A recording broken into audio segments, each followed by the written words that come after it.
పప్పు చేశా, గోంగూర పప్పు చేశానండి. నేను గోంగూర పప్పు అన్నంలో నంచుకొని తింటే భలే ఉంది. పిల్ల చూడు చెప్తాను ఎట్లా ఉంది. భలే ఉంది గోంగూర పప్పు అన్నంలో నంచుకొని తింటే. నెయ్యి వేసుకొని ఒక్కొక్క ముద్ద తింటే భలే ఉంది. ఒక్కొక్క ముద్ద తింటే సూపర్ ఉందంట. ఇదిగో నేను తింటున్నాను చూడండి. గోంగూర పప్పు కోడిగుడ్డట్టు. కొద్దిగా వేసుకో,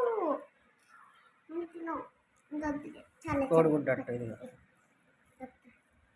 చాలా ఒక్క నిమిషం ఆగు. వద్దురా తింటా ఉంటుంది చూడు. నా కనిపిస్తా నేను కలుపుకున్నాను. చాలా బాగుంది పప్పు. గోంగూర చాలా బాగుంది, సూపర్ ఉంది అసలు.